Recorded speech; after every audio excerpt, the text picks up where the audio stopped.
Obesidade e ditadura estética.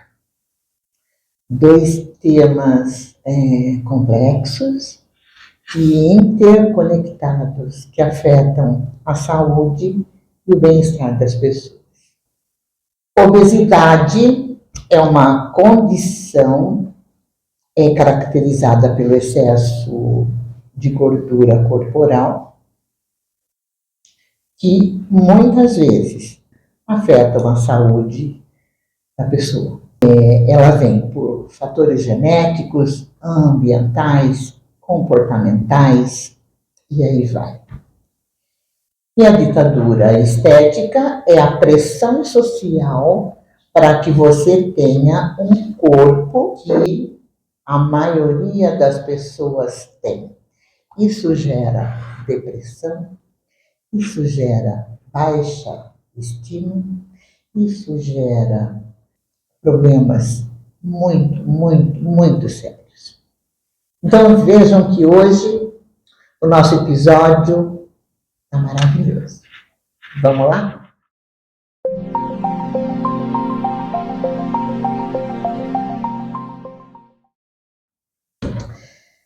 Bem, como é que a gente trata a obesidade, né? Normalmente com uma consulta médica, remédio, cirurgia e uma série de tratamentos como restrição alimentar, exercícios físicos, né?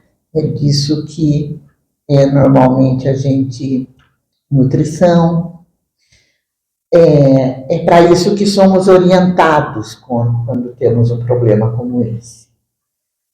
O problema maior aqui são as dinâmicas invisíveis do sobrepeso. Por que nós temos sobrepeso? Será que é só por conta da gente mesmo? Será que são nossas histórias, nossas dores, nosso luto? Ou são histórias ligadas ao nosso sistema familiar, que também fala de dor, de luto, de fome, de situações que nós não podemos nem imaginar, porque são inúmeras as causas que a gente encontra quando o cliente traz a questão obesidade para ser constelado, ou em qualquer outra das técnicas que nós três utilizamos como tratamento. Gente, diz que no mundo tem 27% de obesos. É muita coisa, né? Mas nós, como consteladores, sabemos que o sobrepeso está a serviço. Você concorda, Ednei? Concordo. Concordo que o sobrepeso está a serviço, mas são muitos fatores que estão envolvidos nesta situação. Sem dúvida. Antigamente, sabe, quando eu comecei a estudar constelação, o que eu ouvia? Tinha gente que falava assim: nossa, eu tenho motivo para estar desse tamanho porque os meus antepassados viveram a guerra e passaram fome. A outra dizia: porque tiveram uma vida muito difícil e passaram fome. Gente, não é bem assim. As causas são muitas.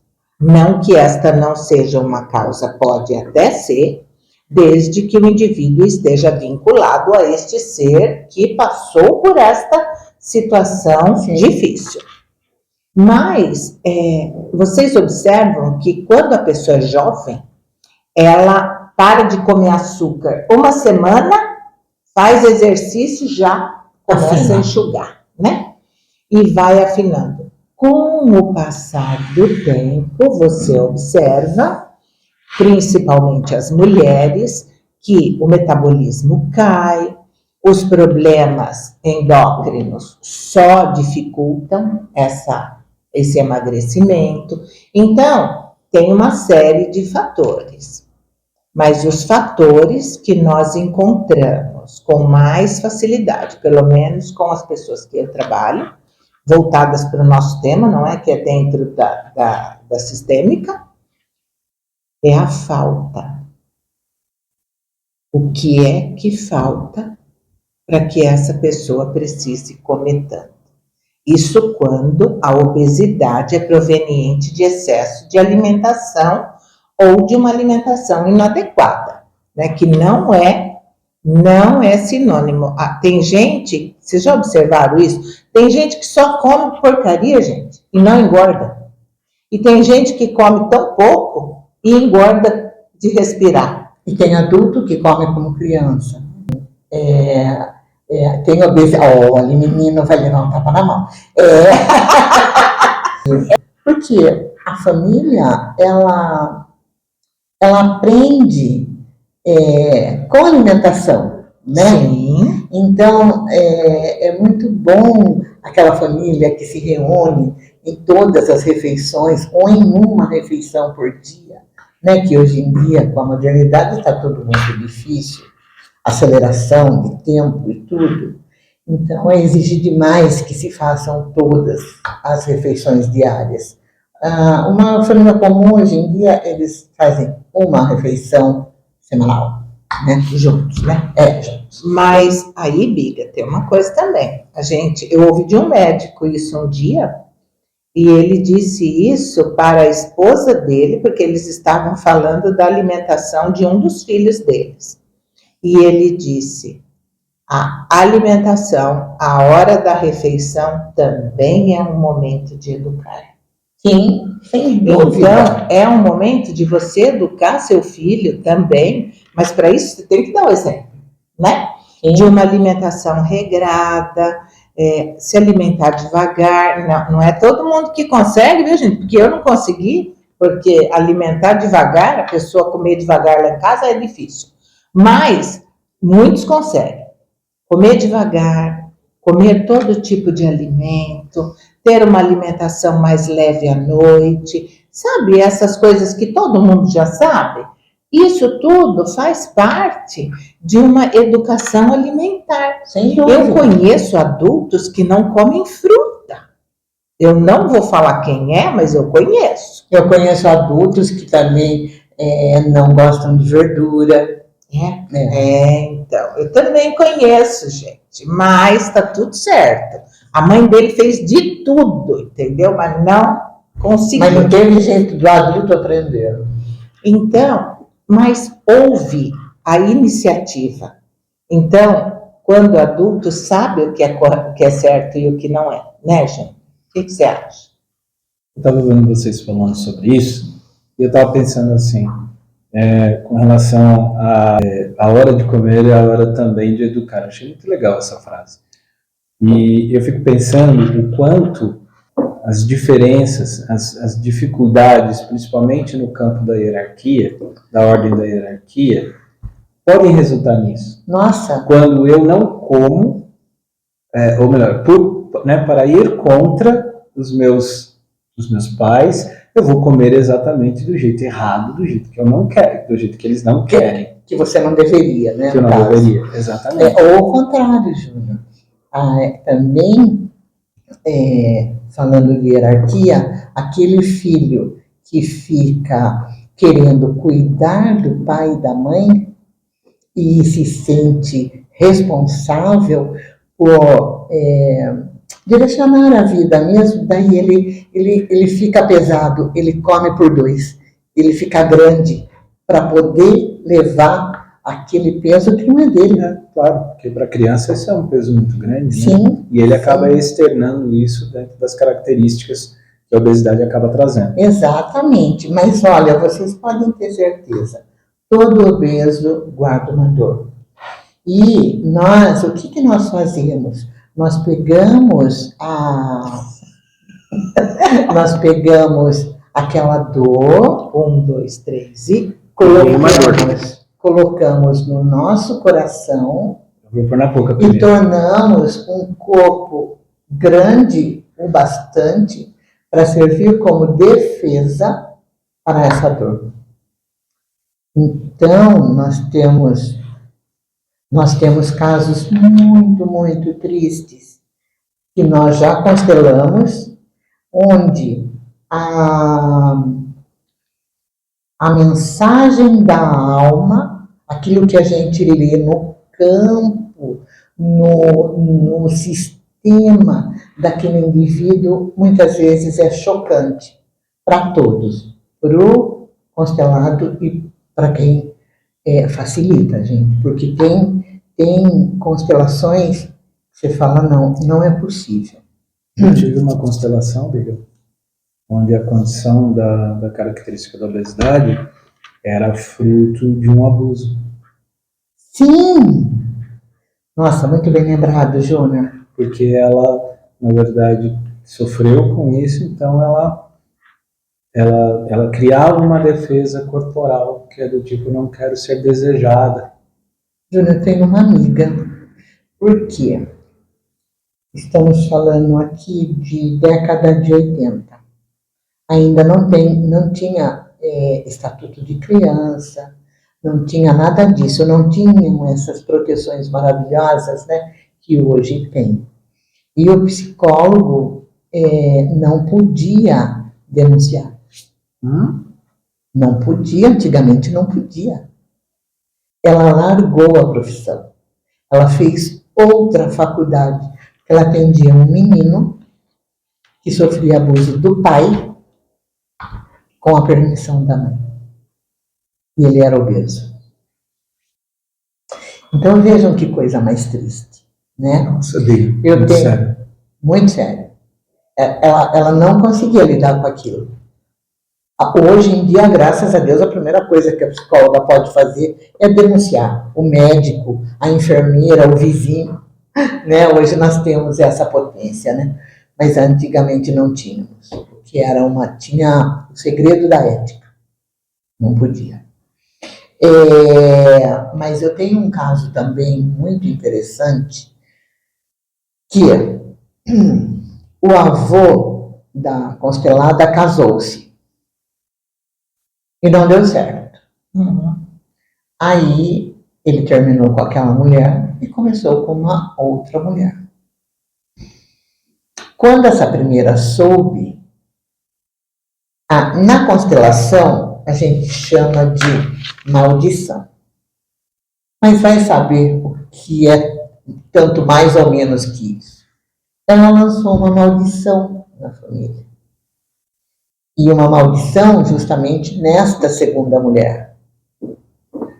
Tanto que ela desapareceu e morreu louca. A segunda. E os descendentes, todos obesos, ou a maioria. Não obeso, mas sobrepeso.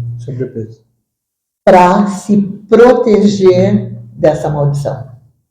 Olha só. Quer dizer, é uma coisa que você nem imagina que você vai encontrar no sistema, né? É muito difícil fazer essas curas, né? Porque trouxe muita dor, trouxe muita separação, trouxe muita criança abandonada por conta dessa maldição. Tiveram consequências assim gravíssimas no sistema. E a gente observa o quê? Ela acabou de citar um caso que é uma mulher que faz isso, e nós já vimos muitos casos, inclusive a bruxa, né, nos contos infantis, é sempre a mulher, é sempre a bruxa. Mas ultimamente nós temos visto o quê? Na TV, gente? Pessoas que envenenam as pessoas da família que eles querem mal, e daí acaba morrendo mais de uma pessoa, e quem era para morrer mesmo não morreu, pelo que eu vi. E aí sempre tem uma mulher envolvida. Se vocês seguem a mídia aí, vocês vão ver que sempre tem uma mulher envolvida. Uma mulher sofrida, uma mulher com algum tipo de distúrbio mental, porque fazer isso não é normal. Aí ontem eu vi um homem que ele fez isso.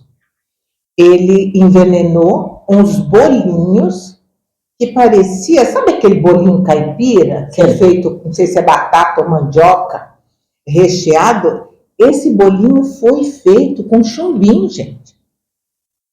E o rapaz comeu e está internado no estado gravíssimo aqui em Sorocaba. Como a comida é um meio de afetar o outro. Bolo envenenado, bombom. Então, como a comida é um instrumento. Eu me lembro quando a gente era pequeno, como as avós, pelo menos as minhas, viu, gente? A avó de vocês, eu não sei. As minhas, elas faziam sobremesas deliciosas todo domingo, que era o dia que a gente ia na casa delas. E como aquilo era confortável, sabe? Aquele doce daquela avó, ele dava um preenchimento. Outro dia no meu grupo de família, rolou aí a receita do pudim da minha avó.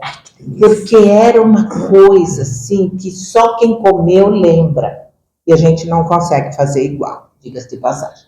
Mas é isso, até onde nós utilizamos durante muito tempo da nossa vida a comida como conforto. O afeto, o alimento é o substituto da falta.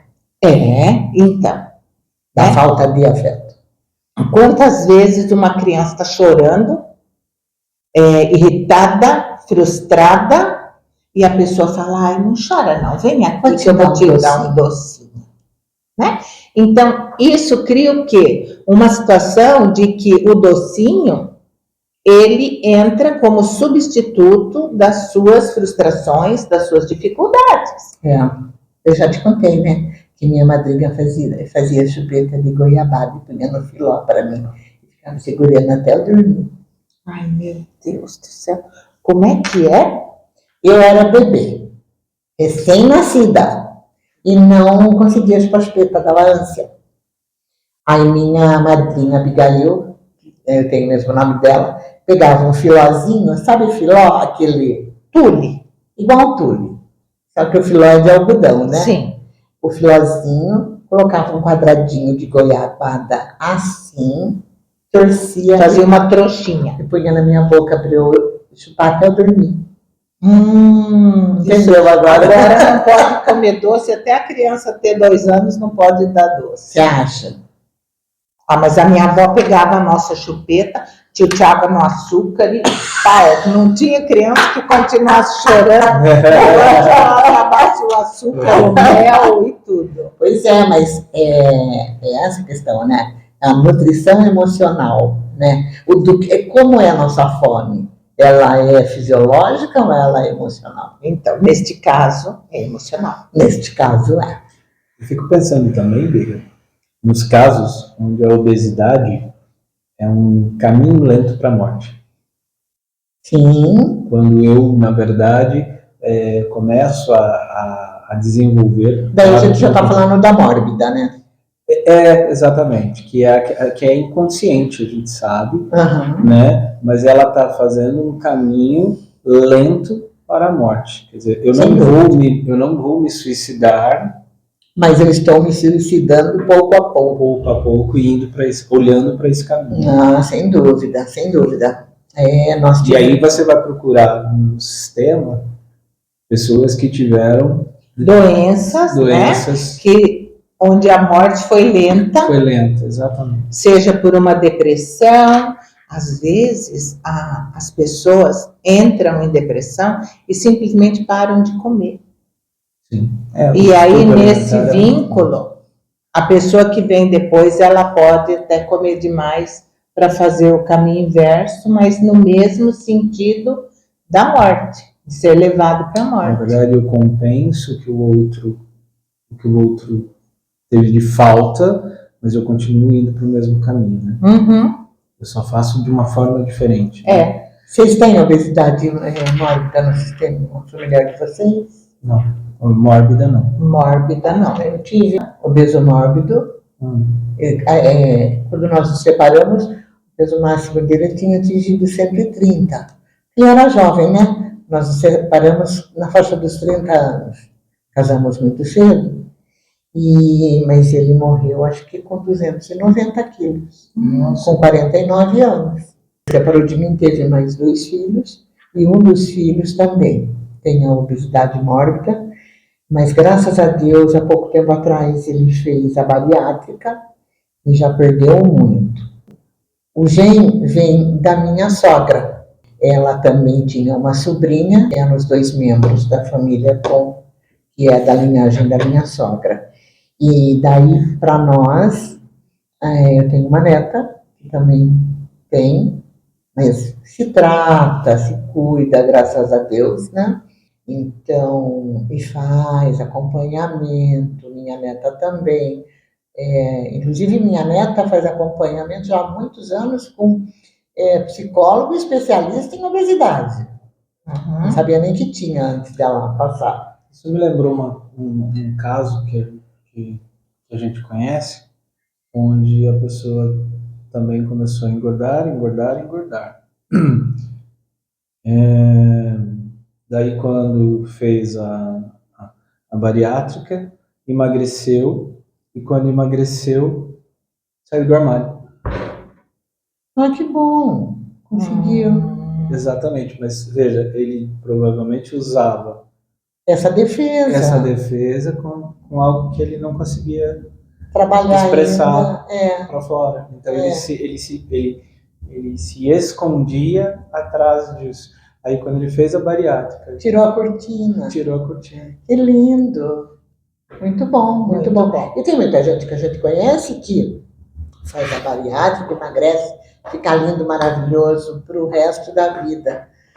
Mas tem gente que volta a engordar, né? Tem gente que volta a engordar, porque é extremamente necessário a terapia, os acompanhamentos todos. Porque ela emagreceu, como que eu vou dizer? Emagreceu só o corpo, a mente não. Então, ela não foi até o fundo, até a raiz da questão, para tentar resolver. E não adianta. Qualquer doença é assim, o câncer é assim também. Você se liberta daquela doença, daquela dor, tira aquele pedaço do corpo, mas você tem que fazer uma terapia, você tem que chegar no fundo do poço e descobrir onde é que está a fonte como dessa diz o dor. Jung, né? Não adianta você não é só luz. Então, você tem que descobrir todas as suas sombras, né? Entender que você tem os dois lados. Não precisa ser todas, não. Só a fonte da obesidade já está bom. Porque, sabe, gente, quando eu recebo pessoas que me pedem esse tipo de constelação sobre obesidade, eu fico meio preocupada. E eu pergunto o quanto ela quer isso na vida. E para quê ela se propõe a isso? Porque não é uma constelação que vai resolver. Não é. É um processo lento. Lento e progressivo. Lento, progressivo, e é necessário um combo para que essa pessoa... A pessoa, Edneia, precisa descobrir o que ela ganha com a obesidade. Sim. E o que ela perde se ela perder a obesidade. Sim. Porque aí tem um ganho secundário. Sim, claro. Sempre, né? Então, veja que é muita coisa para uma pessoa descobrir sozinha. Ela precisa de um terapeuta, ela precisa de uma família que a apoie, né? Ela precisa de amigos que também a apoiem, ou de um companheiro, uma companheira. Então, é muito importante cuidar, porque a gente sempre, pelo que vocês viram a gente conversar aqui, a gente adoece na alma, né? Primeiro é na alma, porque o corpo é um aspecto visível da alma, e a alma é um aspecto invisível do corpo.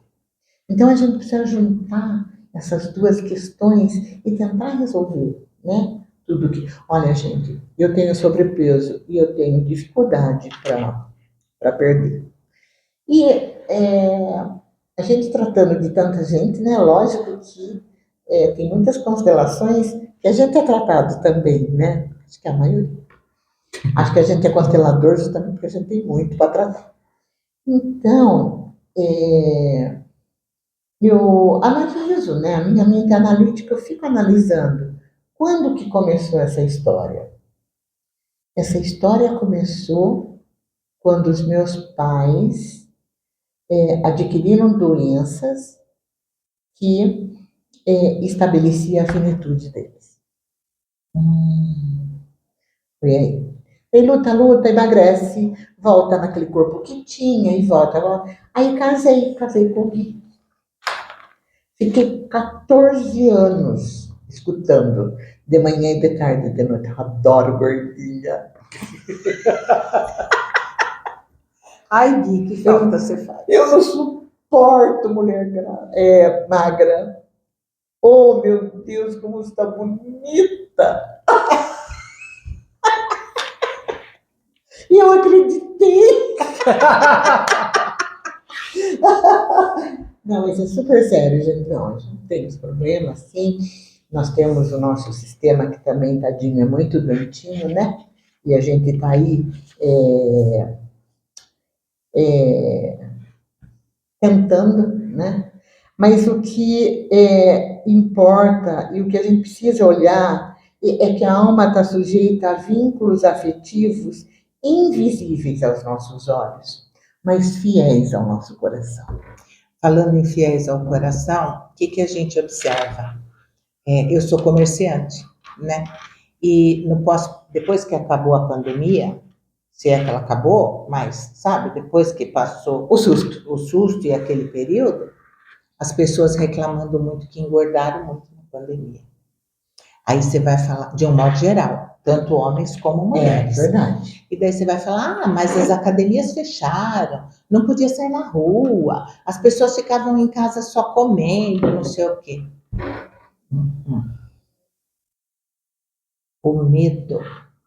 O medo fez com que a população engordasse. Ele aprisiona. Geral, né? Porque eu estou em casa, aqui eu estou seguro, né? Protegido. E come, e sabe, para dar um alívio naquela sensação horrível que todo mundo viveu nessa pandemia. Então, são muitos fatores que levam à obesidade e mais do que os fatores que levam à obesidade é a cobrança para que você seja magra. É porque daí a gente entra na ditadura estética. Bom, gente, se eu tivesse na Idade Média, eu era linda. Podia até posar nua para fazer quadro. Eu só nasci na idade errada. Porque é uma questão mesmo, né, da mudança dos tempos. E agora, porque teve, né? Lembra anos 70 que tinha aquela manequim chamada Twig? Nossa, Twig. ela era, acho que ela era esquálida. Era um esqueleto com pele e zóio e boca. Ela era muito magra. E daí começou essa obrigatoriedade, né? E uma pressão que, assim, tem um centímetro de gordura corporal. Ai, preciso fazer uma lipo. Tenho visto muitas notícias de pessoas que foi fazer uma lipo e morreu. Foi fazer uma plástica e morreu. Acho que umas 3 nos últimos 15 dias. Porque tá ali, ó, com o veneno. Com bolinho de pote.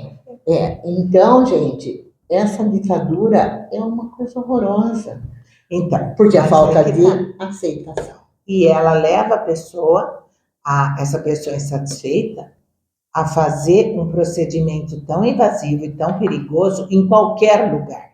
Porque, vamos falar sério, isso custa caro, gente. E com a menor idade ainda. Então, aí o que faz? A pessoa não tem dinheiro suficiente para fazer num profissional qualificado, faz em qualquer lugar, porque o desespero é tanto... A pressão então, que acaba fazendo besteira. Esse é um aspecto que eu acho que a gente não deve deixar passar, que é a questão do preconceito mesmo, né? Esse é o pior, viu, Júnior? Porque você falou assim, a gente segue, né, uma ditadura estética em cima do corpo que a maioria tem. Não é verdade. Os corpos que nos ditam essa essa ditadura, São pouquíssimos, né?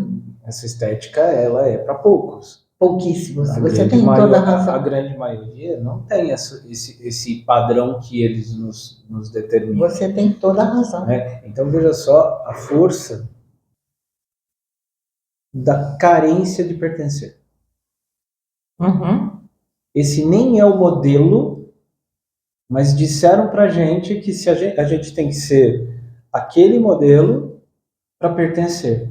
E aí, se você já tem algum tipo de falta de amor próprio, se você já tem algumas ausências e algumas carências dentro do seu sistema familiar, entendeu? Pronto. Virou trauma. E aí você se desespera e você é capaz de fazer qualquer coisa. E a contrapartida também, né? Eu não tenho exatamente aquele padrão, mas eu vou lá e ridicularizo e maltrato aquela pessoa que está numa medida um pouco maior que a minha. Mas quem sou eu para falar dela? Mas quando eu falo daquela, quando eu ponho aquela no protagonismo, a verdade é que eu estou, com o perdão da palavra, sentando no meu próprio rabo, né? Sim. E aí, Quando você fala do outro, você está falando de si mesmo. e aí é uma crueldade muito grande. Crueldade. Sem dúvida, é uma crueldade. O ser humano é cruel, né? Um com o outro. A gente temos que concordar, né? Que um ser humano é muito cruel com o outro. E sabe, Você gente, acha que essa crueldade do ser humano, ela é adquirida ou ela vem com ele? Vamos entrar na filosofia, Rousseau? olha, eu vou te contar uma história. Eu antigamente achava que era adquirida. Do meio, como você foi criado, mas hoje em dia, Igneia, eu creio que O bicho já nasce o ruim? bicho já nasce ruim. Gente ruim. Acho que eu levei. Eu era tão ingênua que eu levei uns 30 anos da minha vida para descobrir que existia gente ruim. Eu achava que só existia gente boa e que um matava o outro, um roubava o outro, por um lapso dessa bondade. Hoje em dia, eu tenho a consciência que a crueldade muitas vezes nasce. Porque nós temos crianças psicopatas, nós temos crianças que, se pudessem, matavam o irmãozinho, sim. Tivemos um caso recente, né, de um adolescente bem novinho que matou pai, mãe e irmão. Então, eu acho que, quero crer, que pouca gente nasce, mas nasce sim, com a crueldade já.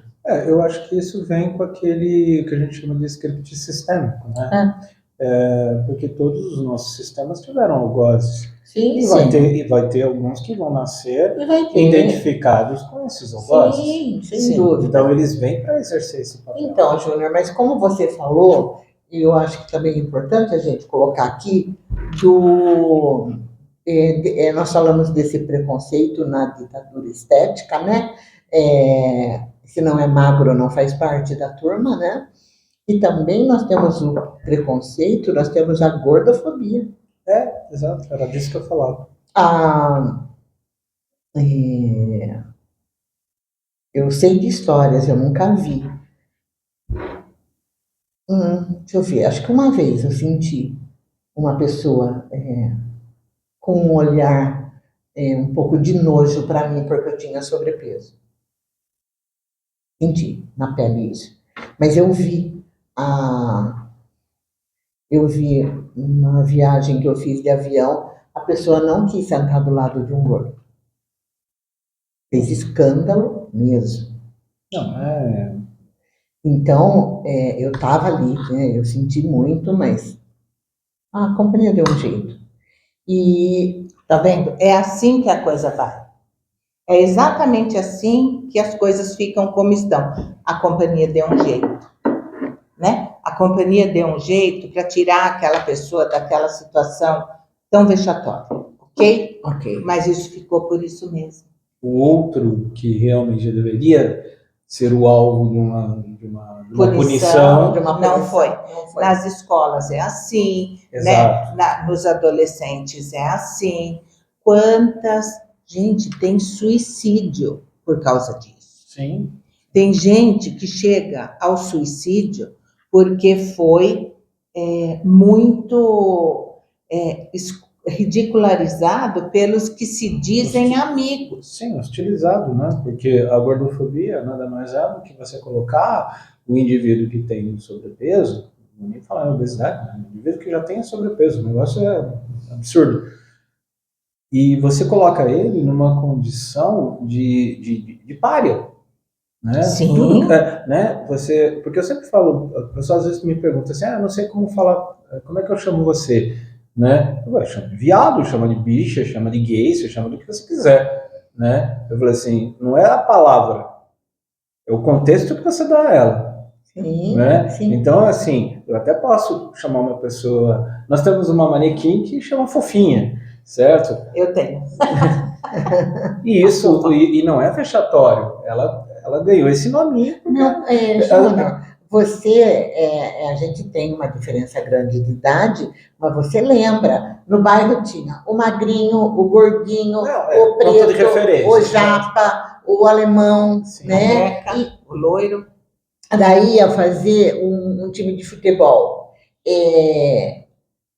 Tinha gente que até brigava por causa do gordinho, porque ele jogava bem, ou porque ele era um bom goleiro. Ou então não queriam o gordinho no time nenhum queria o gordinho. Mas era raro, Edneia. Era raro. O que eu vejo hoje, como eu falei para você, é o fruto de uma ignorância, né? É fruto de um descaso, né? Vocês acreditam que quando eu fiz minha faculdade de gestão de pessoas, eu ouvi isso de um professor meu, né? Quando nós estávamos falando sobre recrutamento e seleção, entendeu? E ele estava dizendo que candidatos obesos, né, trazem uma referência de pessoas que não são produtivas, porque Taxado de preguiçoso. De lento, não sei o que. Eu falei assim, oi? Eu falei, mas qual é o estudo em cima disso? Eu falei assim, você está fazendo uma associação que não tem nem fundamento. Você está dizendo, então, que porque ela tem sobrepeso, então ela tem um metabolismo mais baixo, e aí esse metabolismo mais baixo é para tudo. É super sério isso. Então, a gente precisa entender também que o preconceito, a gordofobia, ela só agrava a situação de não pertencimento. Sem dúvida. Que essa ditadura estética traz para todos nós. Sem dúvida. Então, as pessoas que têm sobrepeso, elas encontram dificuldade mesmo para arrumar emprego, para tudo. E não só o sobrepeso, mas tudo aquilo que foge do que é esteticamente válido, correto. Uhum. Eu fui num lugar, aqui em Sorocaba, não posso falar onde mas fui um supermercado pequeno. E eu fiquei impressionada, gente. E aí você fala assim, mas você ficou impressionada com o quê? Com o que tinha lá? Não, com os funcionários. Os funcionários ou eram obesos mórbidos ou eram anões. Nossa. E eu adorei, porque eu falei, gente, né? Que coisa bacana, né? E imagina, um supermercado, gente, tem que subir, tem escada, né? Tem que repor. Sim, e uma simpatia que eu falei, o que é isso? Um atendimento excelente, um lugar que eu falei, eu Você foi nunca acolhida. vi isso. E as pessoas são tão discriminadas, e naquele lugar todos são iguais. E aí está aí a prova de que essa referência absurda que aquele professor me trouxe em aula não tem nada. É puro preconceito. Preconceito, é um absurdo. É uma analogia que ele fez que só cabia na cabeça dele. Então. Quer dizer, infelizmente não é só na cabeça dele. Infelizmente não. Infelizmente não. A grande maioria. Então, tudo isso que a gente conversou aqui é um convite, né? para a gente se reconectar com o nosso corpo, aceitar, Come, Júnior, você pode. aceitar quem a gente é, né? Eu não estou na ditadura. Porque você não, você pode comer à vontade. Porque quando Você também. eu me reconecto com o meu corpo, eu agradeço verdadeiramente aos meus pais pela vida, Sim, claro. né? Porque eu recebi tudo isso, né? Dessa maneira. Essa gostosura que eu recebi. Então, gente, não vamos esquecer nunca que qualquer questão que a gente tenha, ela sempre, normalmente, vem de uma dor. Mas a gente consegue transformar essa dor através da consciência em amor. E daí as memórias do nosso sistema todo, elas se reorganizam e nós entramos numa outra frequência e numa outra realidade. Isso não quer dizer que isso tudo vai fazer alguém emagrecer, não. Mas vai, sim, aumentar muito a autoaceitação. Sim. E pode, consequentemente, emagrecer, sim. Mas isso não é Com leveza, né? Com leveza. Vai emagrecer, se quiser emagrecer, vai ser pelos motivos certos. Sim, perfeito. Era E isso. emagrecer para quê? Para que emagrecer? Para ter saúde, para ter disposição, para ter uma qualidade de vida melhor, né? Não só pelo outro, não porque a magreza hoje... Não pela estética. Não, é pelo todo, é por você. Por você mesmo. Né? Vocês querem falar mais alguma coisa? Não? Eu quero comer. Nós vamos comer bolachinha e tomar chá. Obrigada, viu, gente? Um beijo grande para vocês. Tchau. Até mais, pessoal. E aí, tá gostando do nosso canal? Curtiu o episódio? Então não vai se esquecer de se inscrever, curtir, comentar e compartilhar. E para que você saiba de novos episódios, ativa o sininho.